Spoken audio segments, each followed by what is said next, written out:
Grizzlies fans, welcome back into another Grizz Game Day update. We are on the second half of a back-to-back today, taking on the Clippers today and Friday. Joining me today is Law Murray to get ready for today's Clipper game. Are you ready? I know you were in attendance for the Orlando game, but now it's your time to shine. Yeah, I've never done that before. I've never come to a city and was like, you know what, I'm going to the game tonight before I go to the game I'm traveling for. And I loved it. I love the fact that I could just kind of be in the arena and get my bearings. I haven't been to Memphis in more than a year, so I'm really looking forward to this week here in the city. Plus, you got to experience FedEx Forum, where the Grizzlies are an NBA best 33-5 at home. They're looking tonight to get their 8th straight win. The Clippers are coming off a win over the Bulls on Monday. The Grizzlies sit second in the West. The Clippers 5th in the West. Ja Morant, it looks like he's probably going to be back tonight. That's what Coach Jenkins had said in yesterday's press conference. For the Clippers, it's Paul George is out, Norm Powell is out, Marcus Morris is out.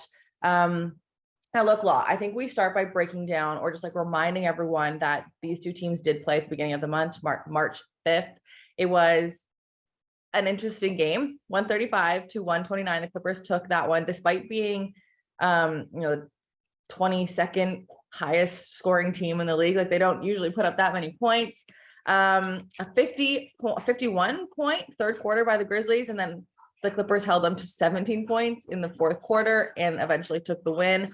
What do you remember most about that game that on your side, you hope the Clippers bring to this game? I'll tell you what, that game was the most bizarre of the season.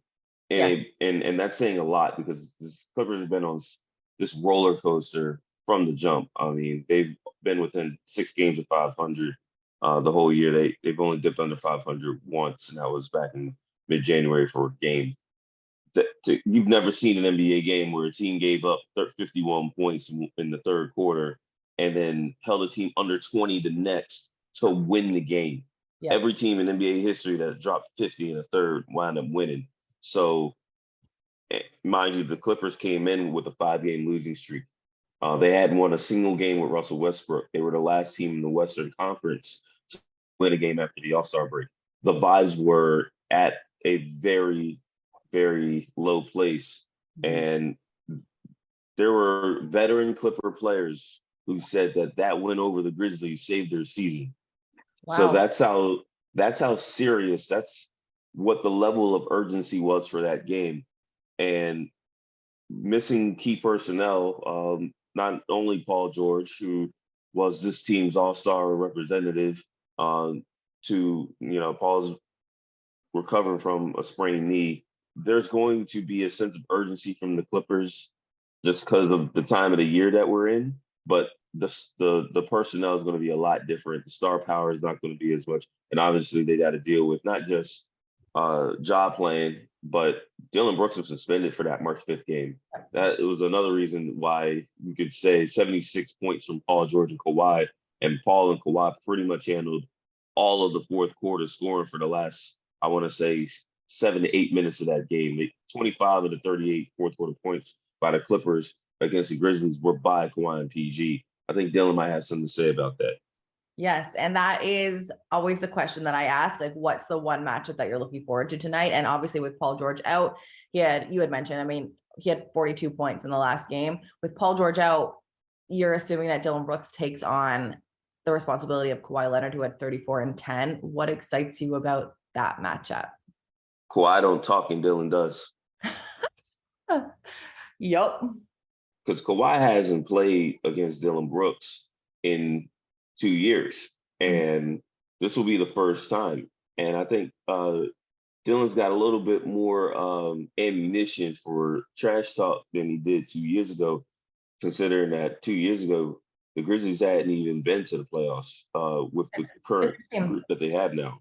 Yeah, different team. You're right. And like I said, the Grizzlies are on a streak right now. I think there is motivation to finish out the home games, protecting home court, because they do have the best home court record in the NBA. Like FedEx Forum gets lit, and everyone knows that it's hard for opponents to win here. And so I think that's another motivation as well.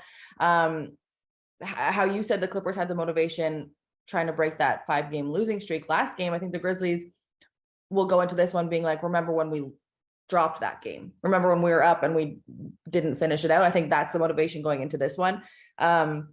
Let's quickly break down, just quickly, if you're watching this for the first time, if you didn't watch the March 5th game for fans, Grizzlies are number 1 in points in the paint. The Clippers are 18th in opponent points in the paint. How can the Grizzlies, without Steven Adams, I guess I was going to ask how they can continue to dominate, but what do the Clippers need to do to not allow them to dominate tonight in the paint? I mean, the Grizzlies, they're going to get to the paint. And the Clippers are the kind of defense that they're more focused on protecting the rim than the paint. Like, but the way the Clippers play defense, they pretty much invite you into the paint.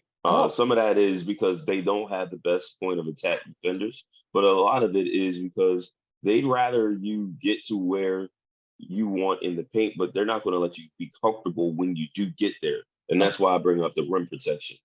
They know that the Grizzlies are a paint heavy team and they're going to need to be a lot more resistant than they were in LA. But the trade-off for the Clippers is you're not going to get second chance points. You're not going to get to the free throw line. You're not going to get comfortable from three. If the Clippers are going to give up points, it's going to be in the paint. They don't want to give up threes. They don't want to give up ones. They're not going to worry about the mid-range because Memphis doesn't play that way. And they're going to be just really focused on trying to execute what they did 3 weeks ago, which is make sure that when the Grizzlies do miss, they don't get second chances. I like that. Well, I don't like that actually, but I understand. Fast break points. Grizzlies 5th, the Clippers 26th. Can you slow this team down? Or are you just stopping them at the rim or trying to stop them at the rim, not allowing them to get second chance points? Is that still how they're going to approach kind of slowing this team down? Because now if Jaw's back, and we're assuming he is, like, he's the one who kind of initiates that like go offense. Right.